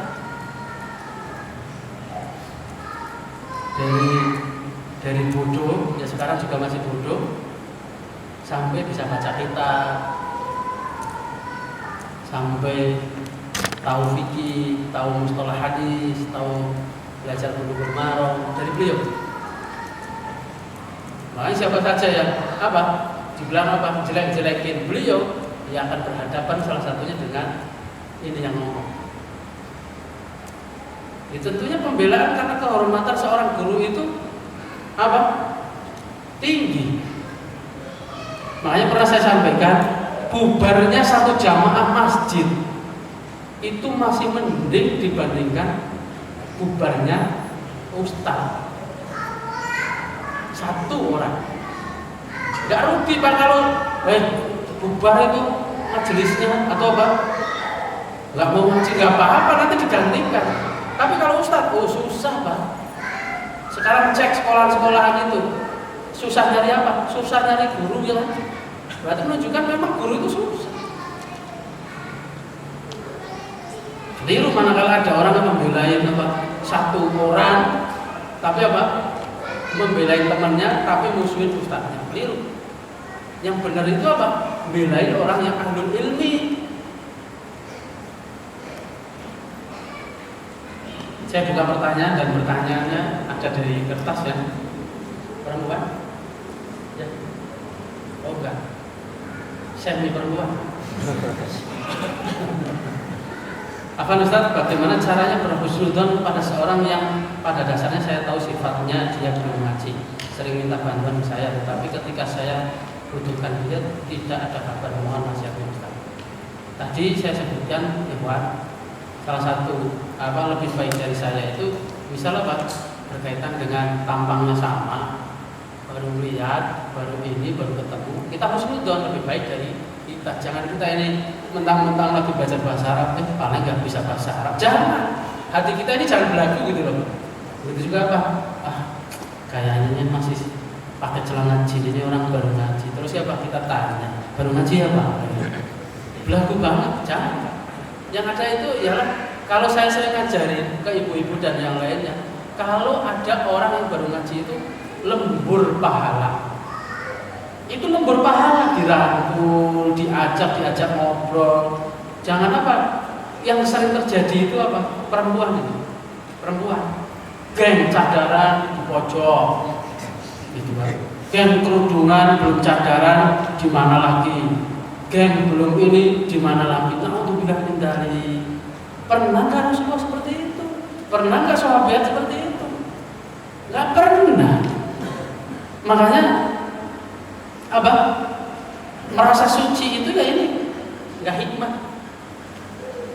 Seakan-akan itu apa? Kalau cadaran itu apa? Pasti masuk surga gitu Pak. Suci luar biasa. Dan juga berlebihan, ada yang berlebihan. Yang pernah mungkin saya ceritakan. Jadi sampai belanja sayur pun pakai tulisan Pak. Nah, belanja sayur itu sampai pakai tulisan Pak. Saking apanya? Perempuan itu punya keyakinan bahwasannya suara itu aurat. Suara itu aurat. Jadi apa? Bang, cabai sekian ditulis Pak. Dan bahkan nggak datang, dicatat di gerbang. Berlebihan kalau apa? Suara itu aurat. Para sahabat nggak menuntut ilmu sama Aisyah, ibunda kita. Aisyah radhiyallahu anha menyampaikan hadis itu pakai suara atau pakai tulisan? Nah, lebih suci mana? Itu loh. Nah sekarang itu benar sok-sokan suci gitu. Nah ada juga yang sekarang apa? Pakainya syar'i tapi ngobrol sama tukang ketoprak, ngobrol sama tukang mie ayam, sama tukang cilok. Tapi pas giliran ngaji kelihatannya suci luar biasa, menjaga diri. Tapi kalau di luar, bang, ciloknya enak banget. Ciloknya enak dijual gitu.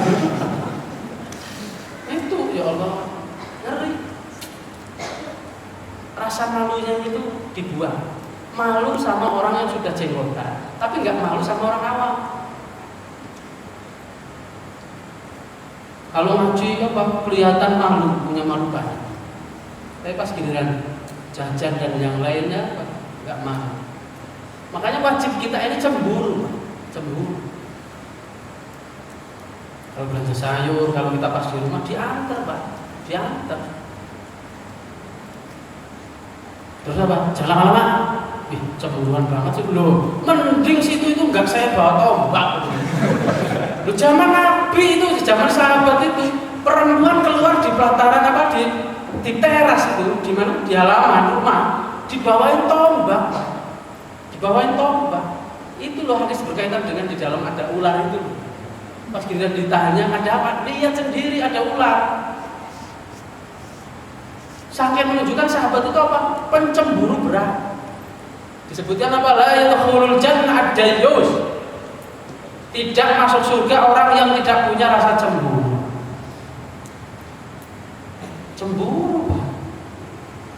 cewek gitu. Begitu juga yang lebih parah sekarang itu apa? Mukanya ditutup kaos kakinya norak gitu kan. Astagfirullahaladzim. Sebabnya apa? Nanti kalau misal disampaikan, lah udah biasa, udah makruf gitu kan. Udah biasa, gak usah aneh gitu. Itu terjadi di kalangan perempuan. Di saat perempuan yang lain, oh nggak boleh, lah cuma dekat misalnya Mbak, ini rumah ke depan rumah. Hati-hati ini loh, istri-istri yang punya istri. Kita ini harus cerewet jadi laki-laki, harus pakai kaos kaki ke depan walaupun itu dekat. Nah deket ini nggak ada orang, emang situ bukan orang. Hati-hati Pak. Orang itu digoda. Untuk apa? Untuk ikut tren, bukan ikut ilmu. Begitu juga berkaitan dengan baju perempuan yang tidak boleh dibordir, boleh di ini. Sok suci lah. Jadi apa? Husnudzon jika bersifat umum, dia belum ngaji, sering minta bantuan, tetapi ketika saya butuhkan dia tidak ada kabar, mohon nasihatnya. Ini curhat, ini bukan pertanyaan. Jadi nggak imbal balik gitu ya, dia imbal balik. Begitu juga berkaitan dengan, maksudnya apa? Kalau kita punya sifat aslinya, ya tetap kita husnudzon di saat kita belum kenal. Terus apa? Nahi mungkar setelah kenal. Itu. Ini poin hari ini. Husnudzon kepada siapa? Orang yang baru kenal. Dia lebih baik dari saya. Kalau di saat sudah kenal, suruh nahi mungkar. Tahu aslinya kan? Tahu sifat aslinya, berarti kan tahu kejelekannya. Suruh nahi mungkar. Bukan suruh husnudzon lagi gitu loh. Yang lain? Iya Pak. Tadi kan disebutkan naik mungkar misalkan dari tangga yang nyanyi deh. Kalau di masjid kan rata-rata yang di sekitar kita banyak misalkan sholawatan nih pakai speaker. Terus kita menurutnya gimana? Kita ini bukan Pak Lurah. Udah jawaban seperti itu. Kita ini bukan Pak RT, bukan DPKN. Kalau jelas kita ini punya wewenang di situ, silakan naik. Nahi mungkar juga itu dilihat dari kapasitas kita, RAM kita berapa gitu loh. RAM kita ini berapa mau nahi mungkar? Nahi mungkarnya kepada siapa? Ya sesuatu yang makomnya, bukan makam ya, makom. Kedudukan kita siapa, sebagai apa? Nah itu kan man ra'a minkum munkaran falyughayyir biyadihi fa illam yastati fa bilisanihi fa illam yastati fabiqalbihi wa dzalika adhaful iman. Ini dalil itu apa? Nahi mungkar sesuai makomnya. Barang siapa dari kalian melihat satu kemungkaran, maka rubahlah dengan tangannya. Siapa ini? Presiden untuk negara, gubernur untuk provinsi, bupati untuk kabupaten, wali kota untuk kotanya, camat untuk camatnya, kepala desa untuk desanya, RW untuk RT-nya, RT untuk warganya, kepala rumah tangga untuk keluarganya. Urutannya seperti itu. Ya nggak boleh ke atas, nggak boleh. Yang ada ialah kalau ke atas itu bukan nahi mungkar, saran. Nah, nanti jawaban saran ditampung. Iya, saran itu nggak boleh maksa, gitu loh. Kalau dari atas ke bawah bisa nahi mungkar, bisa nasihat. Tapi kalau dari bawah ke atas saran, nggak boleh. Misal Ustaz, saya mau nasihatin, loh, hebat banget. Saran yang ada, Ustaz ada saran. Saran itu kan bisa apa? Diterima, bisa ditolak, dipertimbangkan, ditampung. Nah, tampung karungnya borong rojok lah. Itu apa? Yo nggak dipakai berarti gitu loh. Yang lain? Tadi yang tanya siapa? Oh iya Pak. Jadi sesuai makom kita, nggak boleh Pak. Kita mau nahi mungkar juga ini apa? Memudorotkan masyarakat, dakwah atau tidak ini? Kalau memudorotkan, apa? Tidak boleh. Karena itu sesuai makom kita. Misal teman sesama teman, itu masih makom, masih sejalur. Masih sejalur. Kita mendiamkan teman kita, apa, tukang ngadu domba, tukang ngasuh, berarti kita berdiam diri seperti Imam Ad-Daqqaq, Masya Allah. Beliau menyebutkan bahwasanya ada dua setan, disuruh pilih salah satunya. Dua setan suruh pilih salah satunya. Pokoknya setan gitu.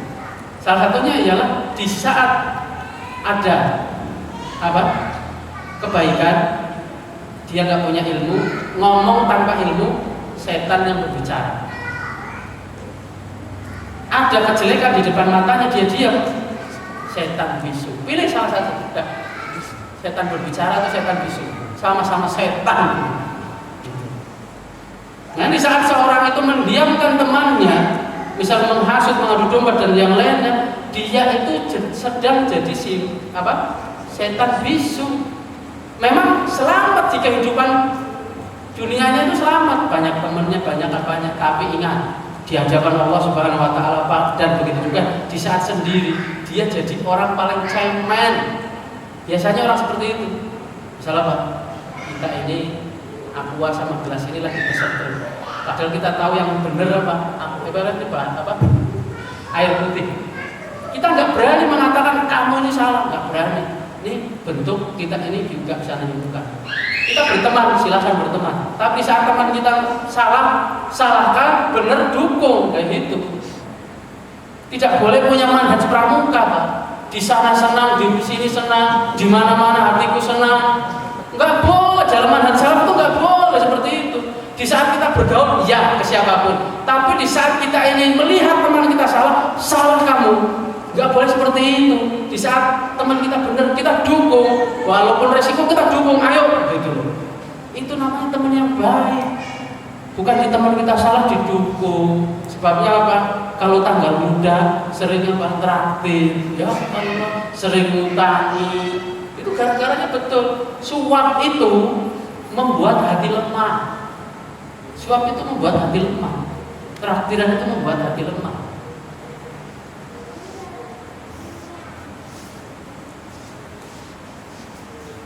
Yang lain?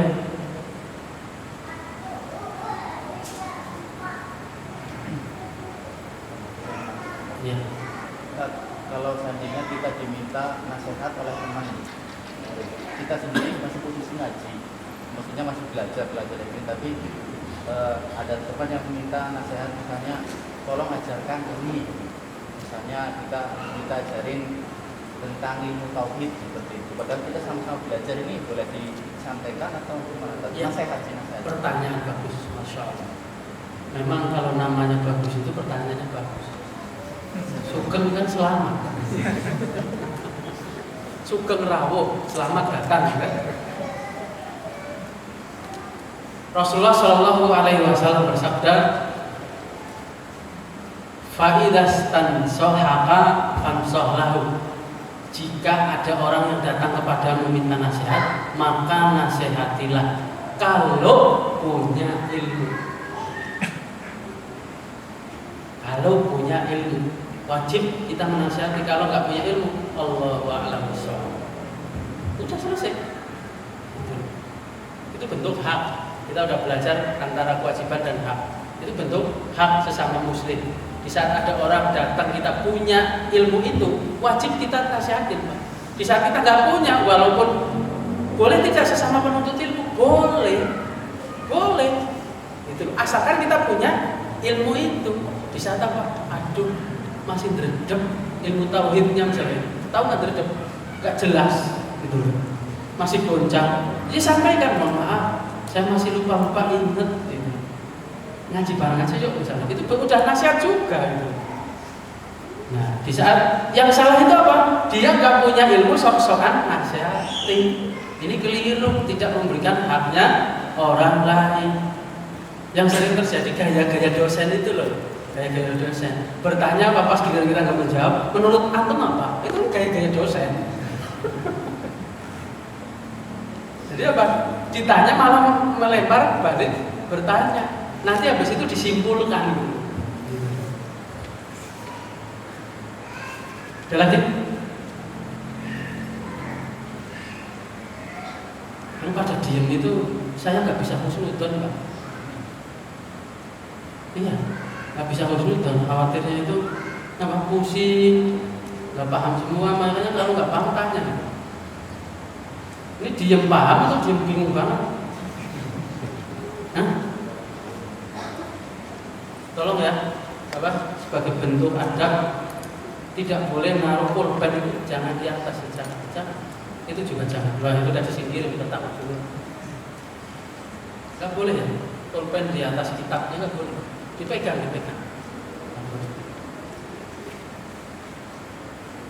Kita lagi belajar adab dan akhlak. Ada lagi? Yang berkaitan dengan hikmah itu, karena pengen pertanyaan sesuai tema.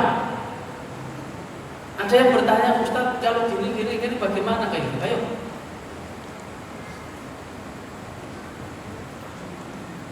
Karena saya nemuin orang atau bahkan apa? Ada orang yang memprotes Ustaz yang lain cerita ke anak, dan alhamdulillah saya juga tahu masalah hikmah nggak boleh seperti itu. Beliau juga hikmah.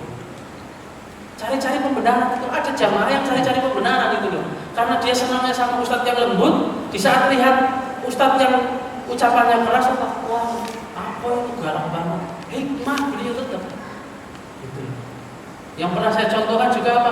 Gak mungkin orang mimpin perang dengan ucapan maju, kayak gitu kan? Allahu Akbar, kayak gitu. Ada nggak? Mesti kan sangar gitu Pak. Nggak boleh dalam salah satu syarat jadi panglima perang itu Pak. Nggak boleh yang suaranya bukan merdu, nggak bisa kencang, nggak boleh. Masa nyemangati pasukan apa? Lembut, nggak bisa. Harus membara, harus berapi-api. Nggak setiap. Apa pernah dengar Abu Musa Al-Asy'ari jadi pemimpin perang? Pernah nggak? Pernah dengar nggak? Sebabnya kenapa? Ya karena suaranya bagus untuk ngaji gitu loh. Jadi itu diposisikan seperti itu. Ya pernah dengar Umar bin Khattab ngimami? Pernah, tapi sedikit. Seringnya Pak mimpin perang gitu loh. Khalid bin Walid pernah dengar beliau itu ngimami sholat? Pernah, tapi sedikit. Tentunya siapa?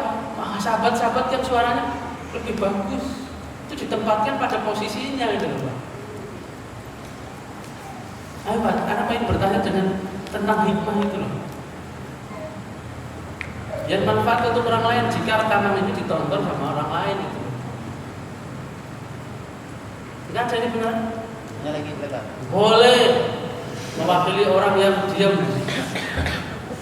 Jadi sekarang terkait dengan medsos, mudah-mudahan sih sudah ditinggalkan. Kalau kita di dalam misalnya berinteraksi dengan teman-teman, tiba-tiba ada yang tadi dibilang menjelek-jelekan ustadz kita, kan tadi nggak boleh itu bagaimana sikap kita, maka yang harus kita lakukan terhadap orang tersebut ini di medsos. Di medsos putuskan pertemanan, selesai. Itu bentuk nahi mungkar kita. Di saat kita ini masih berteman sama orang itu, berarti kita ini kangen masih.